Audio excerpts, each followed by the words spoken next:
আসসালামু আলাইকুম। নতুন আরেকটা রেসিপিতে সবাইকে স্বাগতম। সবচেয়ে সহজ পদ্ধতিতে লিচুর পুডিং বানানোর জন্য আমি এখানে প্রায় 15-16টা লিচু ছিলে বিচি বের করে কয়েক টুকরো করে নিয়েছি।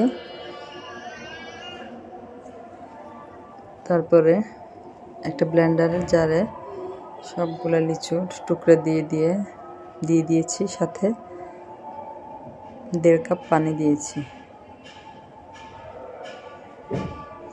আর 1/2 কাপ চিনি, সামান্য লবণ দিয়ে ভালো মতো ব্লেন্ড করে নেব।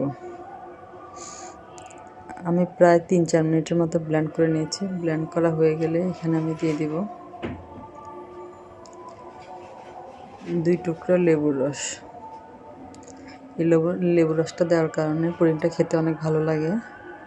তারপরে আমি দিয়ে দিলাম এখানে 1 টেবিল চামচ আগার আগার পাউডার। চুলা ধরানোর আগেই সব কিছু একসাথে ভালো মতো মিক্স করে নিয়েছি। তারপরে চুলাটা ধরিয়ে দিলাম। চুলা ধরিয়ে দিয়ে অনবরত নেড়ে চেড়ে 3-4টা বলক আসা পর্যন্ত অপেক্ষা করব। আপনাদের কাছে একটা অনুরোধ, আমার রান্নার ভিডিওগুলো যদি আপনাদের ভালো লাগে তাহলে আমার চ্যানেলটা সাবস্ক্রাইব করবেন, একটা লাইক দিবেন, ভিডিওটা শেয়ার করে দিবেন। আর যদি ফেসবুক থেকে দেখে থাকেন তাহলে আমার পেজটা ফলো দিয়ে রাখবেন। তারপরে নেড়ে চেড়ে আমি 3-4টা বলক আসা পর্যন্ত অপেক্ষা করব। 3-4টা বলক চলে এসেছে। তারপর আমি যেই বাটিতে পুডিংটা সেট করব ওই বাটিতে এই লিচুর জুসটা ঢেলে নিচ্ছি। ঢেলে নেওয়া হয়ে গেলে স্বাভাবিক তাপমাত্রায় 10 মিনিট ঠান্ডা করে নেব। তারপরে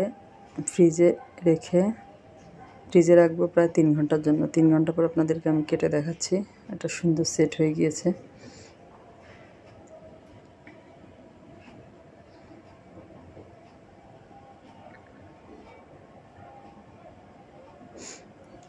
এই যে সুন্দর সেট হয়ে গিয়েছে পুডিংটা। উপরে আমি একটু লিচু টুকরা দিয়ে সাজিয়ে পরিবেশন করছি।